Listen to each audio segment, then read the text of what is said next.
Hey guys, Dustin Heiner here with Master Passive Income, and I want to show you what it is to be rich versus what it is being wealthy.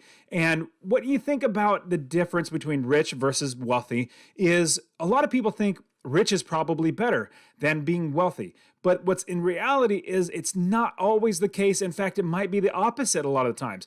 Now, when you think of what rich is basically people have a lot of money, but then at the same time, they spend a lot of money. And it could also be that they make just enough money to afford their lifestyle. And so what happens with rich people, they make money, they spend money. Not necessarily they have to spend money, but they make a lot of money. A wealthy person has assets that makes them money and it provides them wealth as well as equity. I'll give you an example. If you buy an asset as a house, if you own a house and you have it as a rental property, and so you're making money every single month, but you also have equity in the property. So however much you owe on the property versus how much it's worth, let's say you owe $100,000 on the property, but it's worth $150,000. Well, you have $50,000 in equity. That's an asset that's in your pocket, basically, so that in the future, you can do with it whatever you want. And so that one asset, it will keep working for you no matter what. And that's something called passive income. Now, being rich, let's say, for instance, a lawyer. Let's say a lawyer makes $300,000 a year. Now, they are definitely rich. By most people's standards, that would be a rich person. Now, a rich person will be making a lot of money. But the downside about that is if you stop working, if you stop being a lawyer, if you stop going to court or doing what lawyers do, if you stop that, you're going to stop making money and eventually your money will run out. Now, the benefit about having assets is the asset works for you, just like rental properties, just like if you write a best-selling song, if you write a book that people love to buy and read over and over again, if you have a podcast that you have affiliate sales and ads and things like that. There's so many different ways for passive income, but if you have assets, if you are wealthy, you're going to have assets that provide you money even when you don't work. Now, here's another little difference between rich versus somebody that's wealthy. Somebody that's wealthy would have maybe just, like, look at me, I'm just wearing a hoodie. I wear just a regular t-shirt underneath. I think it's like a grunt style shirt. I like grunt style shirts. And it's just a hoodie. I'm wearing jeans right now, but you wouldn't know that I have a good amount of money. Praise the Lord, I'm blessed to have rental properties. I have 30 plus properties. We have cash in the bank. We really don't have to worry about, I own my house and everything's great. But I have one car. I was driving my 2007 Honda Odyssey until it literally broke. And then I finally bought a new car because it finally broke and I had to buy a new car. But I bought like a 2-year-old car, paid like $10,000 less than it was worth because I found a good deal and negotiated. And so I live in a 1,250 square foot house.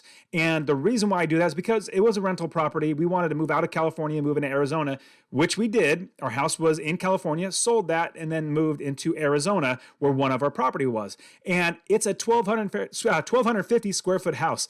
Now, I'm not trying to say that because you're wealthy, you don't live like, really wealthy. I just choose to be frugal. That's just how I am. But I have plenty of money. But here's the interesting thing.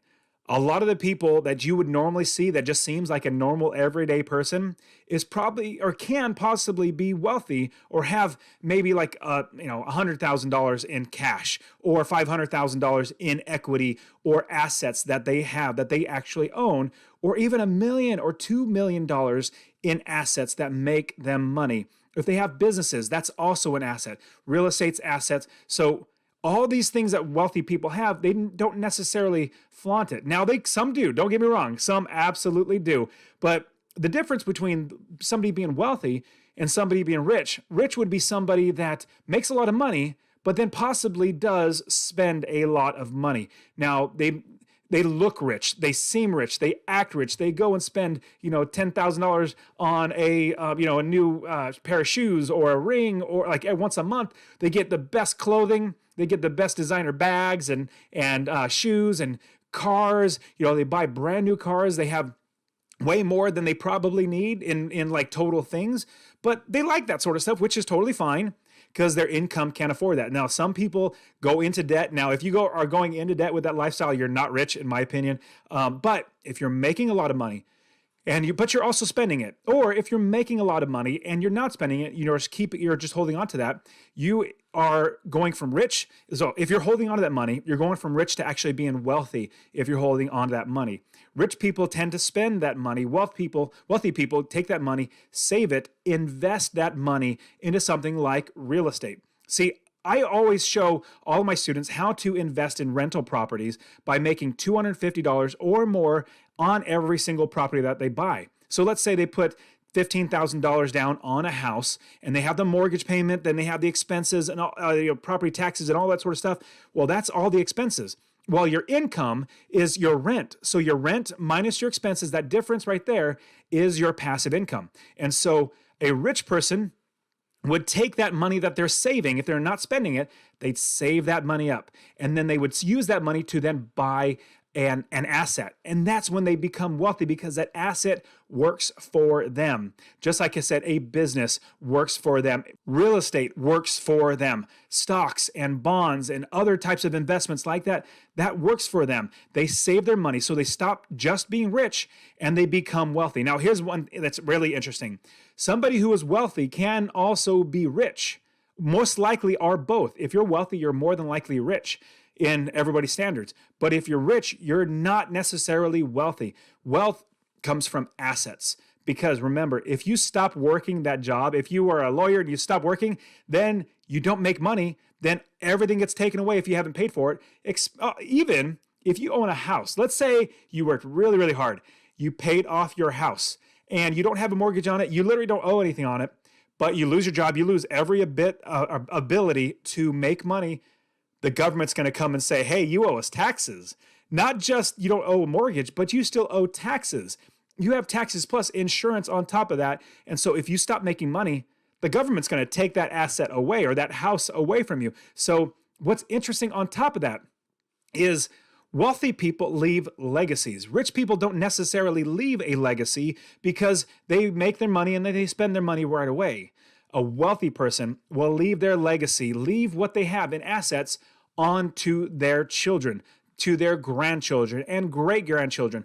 All of the 30 plus properties that I currently own, I will literally give them to my kids. Now, I will say that I'm not going to let them to be spoiled brats like some rich people can, rich kids and wealthy kids can actually become spoiled brats just because they, They just are given too much. And in my opinion, they're given too much. They're not taught how to work for it. They're not taught how to save and not taught how to be frugal. I'm working really hard with my kids to help them to be frugal. Like we'll be driving home from church and we've gone to restaurants before on the way home from church. And one of my daughters would say, hey, Daddy, can we go to this restaurant? I'll be like, no, that's expensive. We don't have the money right now to pay for it. Well, we literally have the money, but right now I just don't want to spend it. So I don't have the money to pay for it. So we go home and we eat at home. We tell them, we have so much food at home. We're blessed to have so much food. Let's just eat the food at home. We don't need to keep spending money. And because every time we spend money, that's less money out of our pocket that we can invest. Now, what I'm also doing with my kids is I have that bank account for them that has a savings rate with it. And so every money that goes in, every bit of money goes in, they get interest on it. And every single month they say, hey, Daddy, can we look to see how much money we made? And it's like, okay, look, Ellie, you made 34 cents. Elias, you made, 42 cents or whatever, and go on down the list. And they're excited about saving. And so just recently they were so whenever they do a workbook in their math or history or something like that, because we homeschool, we want to reward them just like they're working. I don't see why you shouldn't reward them. I personally think they work harder. They work better when I reward them. So every workbook that they get, and they get like 4 or 5 a semester. So every year they get about 10 total different workbooks, maybe 12. I give them $10 when they finish it. So if they finish it faster, like good for you. That's piecework. Well, if you're in construction, that's called piecework. You have X job to do. If you do it in 10 hours, you get paid the same rate if you do it 2 hours. So that's what I'm working with them. I'm showing them that they can actually make money even faster if they get stuff done. So I'm paying them $10, and my daughter had, after splitting out, so 10% goes to God, 20% goes to mommy for responsibilities, because we all have responsibilities for lighting and food and our roof over our heads and all that sort of stuff. 50% goes into savings, and then the rest of the 20% goes into their pockets so they could spend. My daughters, older daughter, likes to try to keep up with her younger brother who has more money. So she literally put all the rest of the 20% into savings, said, I need to save, I got to catch up to Elias. So what we do as wealthy people is we leave a legacy. We teach our kids how to save our money, how to invest. And in fact, I'm going to have money ready for my kids to start investing when they are old enough. So I think about 14, 15, I'm going to start teaching them how to invest. And instead of them getting a loan to go to college, I'm encouraging them saying, use that same money and buy a rental property. Do that. In fact, instead of you getting like, let's say $50,000 from daddy for college, no, I'm going to give you a loan of $50,000. You're going to pay me back because I'm going to teach you how to do the business. You're going to buy this property. You're going to make $250 or more every single month on this property. You're going to manage it. You're going to do everything, and you're going to learn the business. I'm giving you the ability to have a property. It's basically, instead of giving somebody a fish and they eat one time in that one day, I'm giving them the ability to fish over and over again. So I'm teaching them how to fish. And so when we're thinking of leaving a legacy, it's not just the physical assets, it's also non-tangible assets, like how to actually be wealthy, how to not raise spoiled brat kids, how to manage your assets, how to be wealthy and not just be rich and blow all of our money. Now, the way to actually grow your wealth is by working really hard or working to make money. You're making money, but then you save that money and then you buy assets with them. You buy things that actually generate income. Because what's interesting, your banker will tell you that your house, the one that you live in, is an asset. Well, in his bank account, it's an asset, or the bank's bank account, it's an asset because it brings money into their pocket every single month. But for us, our house, if we have a mortgage, it's not an asset. It's a liability because it takes money out of our pockets. Assets put money into our pockets and liabilities take money out of our pockets. So our home, even though it has equity, it's still a liability because it takes money out of our pocket until we start renting it out. Now, it's totally fine to have liabilities. You just need to have that understanding and that awareness. And other ways that you can start saving money or continue saving money for investing would be like eliminating things like that have a lot of debt that don't bring you joy. You want to get rid of that debt. Any fun things that you might think is fun, go ahead and keep doing those. But things that aren't necessary, like do you really need to watch TV all that much? Maybe you could just do over the air, or maybe just get one of the streaming services that is like $10 a month as opposed to $80 or $100 for cable. So there's many different ways. There's also, considering moving to a smaller home. I'll be completely honest. This is the first time I'm ever actually saying this. My wife and I are considering moving out of this house, selling it because we could pocket, $120,000 and getting an RV or a travel trailer and traveling all over the country in the travel trailer for like a year. And then when we're done, settle down and buy another house someplace else. That's what we're considering doing. We could also Airbnb it, which would be a great option too. We just have that, that thought because our house right now, as it sits, it's not making us money. Why don't we do something that makes us money? Also, you can pay off all your consumer debt, credit cards. Student loan is also a consumer debt because you're consuming that and you're having money coming out.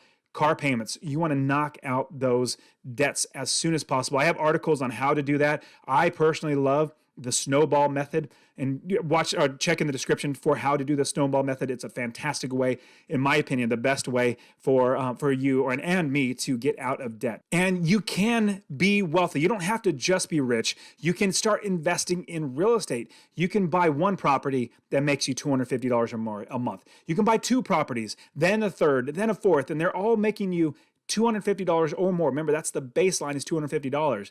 Imagine if you had 10 properties at $250. That would be $2,500 or $2,500 every single month in passive income. Would you think that would just be absolutely amazing if you could do that? That'd be $26,000 coming into your pocket a year, as opposed to working a job. Remember, you're working one time, buying the house. We employ property managers. We have contractors. We have realtors. We have inspectors, plumbers, all that sort of stuff. They do all the work, and we've already accounted for those expenses. And that's the thing that I get to teach all my students, is showing them that it's absolutely possible to get started, even with, let's say, $10,000. So all of my coaching students, the bare minimum that you have to have if you want to be a coaching student of mine is $10,000. Anything below that, we have a lot of work to do. And I have a course that helps you to save money, to invest money, to cut expenses, to get rid of debt, and to increase the amount of savings. So I have that for you as well. So check the description for that as well. And that course is called Your First Investment to Financial Freedom. That's what we want, is eventually get financial freedom. And that's what wealth can bring. Now, I also have the ultimate real estate investing system that is going to show you how to do a step-by-step system in order to build up and get rental properties. But at the same time, I want to give you a smaller version of that for free. See, I sell the other one for $2,000 for the course, but this one I'm going to give you for free. It's going to walk you through how to find properties, how to manage properties, how to calculate the numbers, how to quit your job, and how to do everything right, and how to get funding for it. I want to give you that for free. In the description is a link. Go to masterpassiveincome.com/free course. /free course. It's all one word. I'm going to give you that free course right away so that you can get started investing, because there's so much to learn. Even funding, like, it's not just get a mortgage broker and get a realtor and put them together and you have a business. No, it's not that. There's so many other ways. I have students using hard money, which means borrowing from somebody who is not a bank, and then borrowing from a family member and just getting a personal loan from them and putting it together and not having any money in the deal. It's just absolutely fantastic if you can do that. And so I want you to get started with investing in real estate, because it's by far the best way to build wealth and grow your legacy so that you can pass it down to your kids. Go to masterpassiveincome.com/free course. So that was it with the rich versus wealthy. Hopefully you can see that you don't want to just be rich. Being rich is great, don't get me wrong, but you also want to be wealthy. Take that money that, if you're rich, if you're making $100,000, or even if you're making $50,000 a month, try to cut your expenses so you can save some money, at least 10% of that money. Put that money away so that you can invest it into a piece of rental property. Once you do that, you're going to be making money in passive income every single month. So, all right, guys are fantastic. I really appreciate you guys. Dustin Heiner here with Master Passive Income. Check the description below. Subscribe to this channel. I want to see you invest in real estate and change your life for good.